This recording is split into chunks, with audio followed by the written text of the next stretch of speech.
The making of a prime minister. मुश्किलों का अंबार है, वही तो मेरे हौसलों की मीनार है।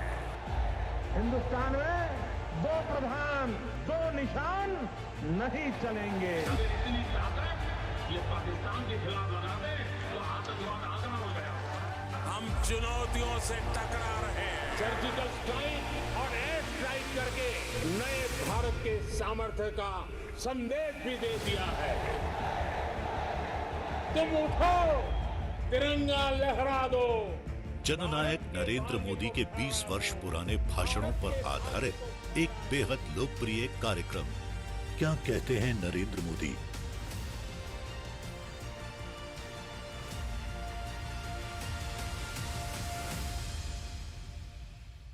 नमस्कार, मैं हूं आपके साथ पूजा यादव। हमारे खास प्रोग्राम क्या कहते हैं नरेंद्र मोदी में आज आपको सुनवाएंगे पीएम मोदी का वो ऐतिहासिक भाषण जो उन्होंने 3 मार्च 2016 को लोकसभा में दिया। अपने भाषण में पीएम मोदी ने कहा कि 60 साल के कार्यकाल में अगर हम गरीबों का भला कर पाते तो मेरे देश के गरीबों को गड्ढा खोदने की जरूरत न पड़ती, और इसलिए मनरेगा कांग्रेस की विफलताओं का ही स्मारक है। मैंने पिछली बार भी कहा था, इस बात का कोई इनकार नहीं करेगा कि इस देश के 60 साल के कार्यकाल में अगर हम गरीबों का भला कर पाए होते तो आज मेरे देश के गरीबों को मिट्टी उठाने के लिए गड्ढा खोदने के लिए मजबूर नहीं होना पड़ता। ये हमारा सफलता का स्मारक नहीं है, ये हम सबको स्वीकार करना होगा। और इसलिए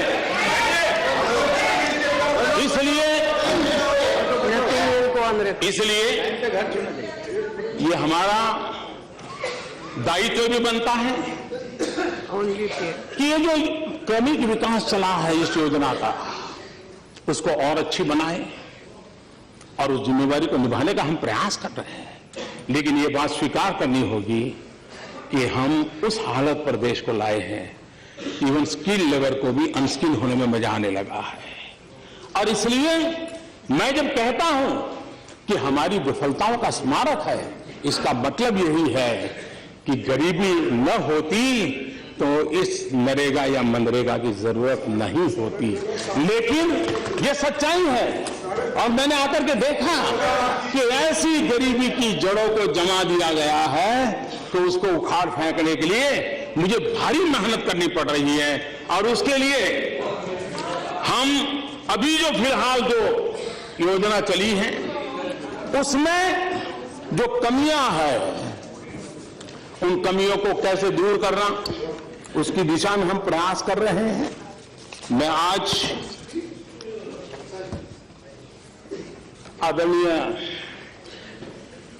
खड़गे जी ने कहा था कि मनरेगा में भ्रष्टाचार बहुत है। मैं आपके साथ 1000% सहमत हूं, मुझे इसका कोई विरोध नहीं है। आप 2012 के सीएजी की रिपोर्ट को देख लीजिए, क्या ऑब्जर्वेशन किए हैं, कैसे भ्रष्टाचार ने इसके साथ जड़ें जमा दी हैं, कैसे गरीबों के नाम पर रुपये लूटे जा रहे हैं, इसकी उसमें चर्चा है। 2012 के सीएजी रिपोर्ट में चर्चा है। और इसलिए हमने उसमें से कुछ सीखने का प्रयास किया है, और हम बहुत कुछ सीखना चाहते हैं। और सीखने का प्रयास करके उसमें जो चीजें थी उसमें से बाहर निकाल करके फुल प्रूफ कैसे बने, जरूरतमंदों को कैसे मिले, उस पर काम करेंगे। सीएजी ने एक बहुत बड़ा ऑब्जर्वेशन किया है, और वो चौंकाने वाला है। हमारे देश में जिन राज्यों को हम गरीबों की श्रेणी में गिनते हैं, जहां गरीबों की संख्या ज्यादा है, सीएजी ने लिखा है कि जहां गरीबों की संख्या कम है और कुल मिलाकर के शासन व्यवस्था थोड़ी सुचारू रूप से चली है, ऐसे राज्यों में नरेगा का, मनरेगा का मैक्सिमम उपयोग हुआ है। लेकिन जहां सचमुच में गरीबी है, जहां सबसे ज्यादा जरूरत है, वहां इसका कम से कम उपयोग हुआ है। मतलब ये गरीबों को टारगेट करके पहुंचाने में हम उतने सफल नहीं हुए हैं और इसलिए हमारी दायित्व बनता है कि हम इसको और अधिक परफेक्ट कैसे बनाएं ताकि जिन राज्यों में गरीबों की संख्या की मात्रा ज्यादा है, जिस राज्यों की गरीबी ज्यादा है, ये उस तरफ कैसे जाए। समृद्ध राज्यों की क्षमता है इन सारी चीजों को व्यवस्था में पहने, हमने उस दिशा में हमने कोशिश की है कि ऐसे राज्यों को ये कैसे पहुंचे। हमने जैन योजना के साथ जनधन, आधार एंड मोबाइल ये पैसे डायरेक्ट बेनिफिशियरी को पाई, उसकी दिशा में बड़ा अभियान चलाया है। तो उसके कारण बिचौलियों की संख्या नष्ट करने में शायद हमें सफलता मिलेगी। और इसलिए मैं समझता हूं कि ये जिस मनरेगा का हम इतनी बड़ी तारीफ करते हैं, सीएजी ने कहा है कि 7 साल के बाद भी 5 राज्य ऐसे थे जिन्होंने रूल्स भी नहीं बनाए। और दुख इस बात का है कि उन 5 राज्यों में 4 वो थे जो इस मनरेगा के गीत गाते हैं, कि जिन्होंने 7 साल के बाद भी रूल्स नहीं बनाए थे। और इसलिए इवन यूनियन टेरिटरीज उसमें भी ये कठिनाई ध्यान में आई है। इतना ही नहीं, 100 दिन का हमारा लक्ष्य हम कभी भी पूरा नहीं कर पाए। एवरेज 30 दिन 40 दिन से गाड़ी अटक जाती है। हमने जिस प्रकार का उसका नया स्ट्रक्चर बनाने का प्रयास किया है उसमें टारगेटेड हो,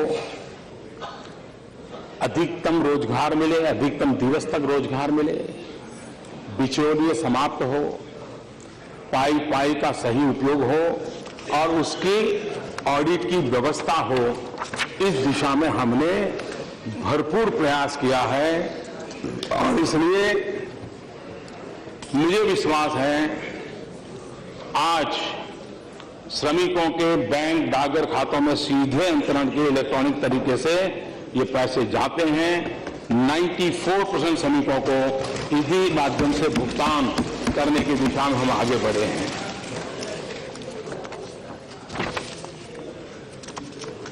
दूसरी तरफ कभी न कभी ये सदन सिर्फ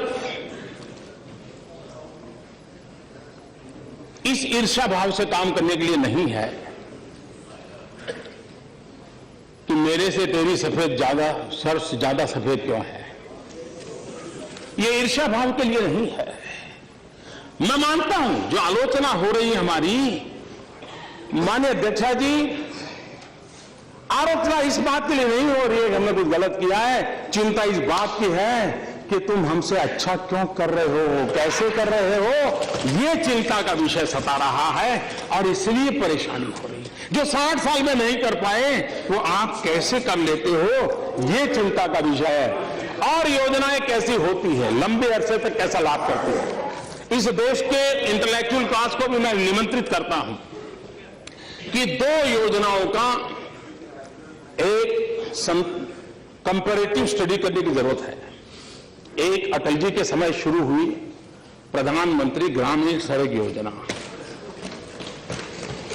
और दूसरी ये हमारी मनरेगा। आप एनालिसिस देखोगे, प्रधानमंत्री ग्राम सड़क योजना का उन राज्यों को सबसे ज्यादा लाभ मिला है जो कुल मिलाकर के गरीबी की श्रेणी में आते हैं। रोड बनता है तो रोजगार भी आता है, रोड बनता है तो सुविधा भी आती है और उसके कारण एजुकेशन में, हेल्थ में, व्यापार में भी एक बदलाव आया है। प्रधानमंत्री ग्राम सड़क योजना में भी भारत सरकार के पैसे गए, मनरेगा भी गए, लेकिन एसेट क्रिएशन हुआ और इसलिए उसमें से सीख करके हम मनरेगा को भी एसेट क्रिएशन के पर बल दे रहे हैं। उसमें भी पानी पर सबसे ज्यादा हम बल दे रहे हैं और उसका परिणाम मिलेगा ऐसा मैं मानता हूं और हम कोशिश कर रहे हैं।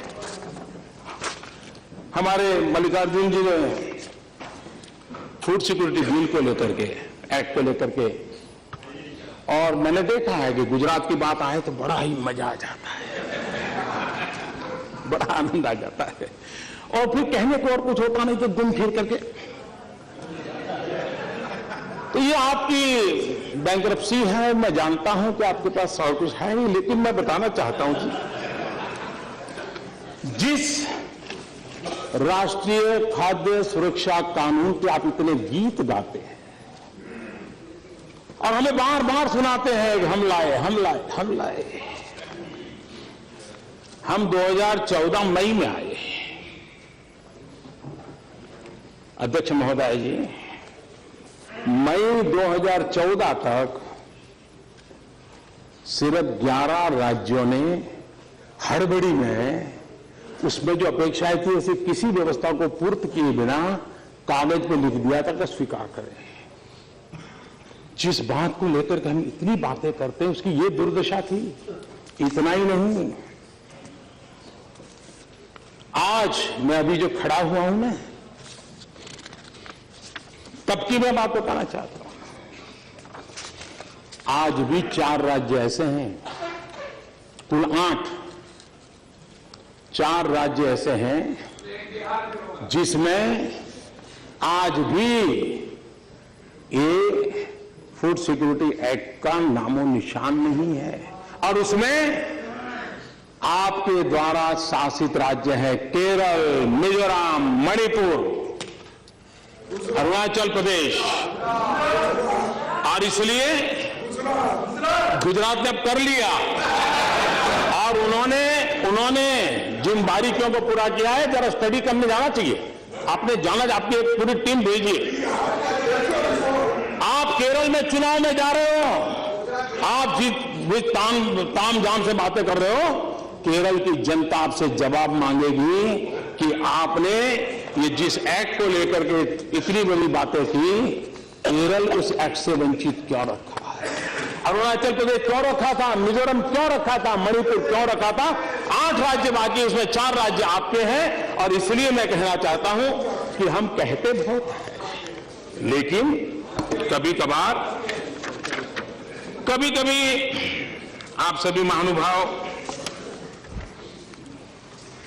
जब प्रधानमंत्री फसल बीमा योजना की बात आई थी तो जब वेंकैया जी बोल रहे थे तो हमारे सौगत राय जी खड़े हो गए थे। वैसे वो फटाफट खड़े हो जाते हैं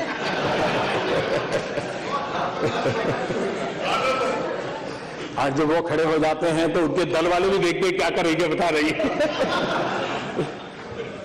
सौगत राय जी ने कहा कि भाई ये किसान फसल बीमा योजना है, प्रधानमंत्री फसल बीमा योजना, ये तो सिर्फ 45 डिस्ट्रिक्ट के लिए है। तो एक जानकारी मैं कहना चाहता हूं सौगत राय, ये 1 अप्रैल से देश के सभी गांव, सभी किसानों के लिए लागू होगा। The making of a prime minister. मुश्किलों का अंबार है, वही तो मेरे हौसलों की मीनार है। हिंदुस्तान में 2 प्रधान 2 निशान नहीं चलेंगे। इतनी ताकत ये पाकिस्तान के खिलाफ लगा दे तो आतंकवाद आसान हो गया। हम चुनौतियों से टकरा रहे हैं। सर्जिकल स्ट्राइक और एयर स्ट्राइक करके नए भारत के सामर्थ्य का संदेश भी दे दिया है। तुम उठो, तिरंगा लहरा दो। जननायक नरेंद्र मोदी के 20 वर्ष पुराने भाषणों पर आधारित एक बेहद लोकप्रिय कार्यक्रम क्या कहते हैं नरेंद्र मोदी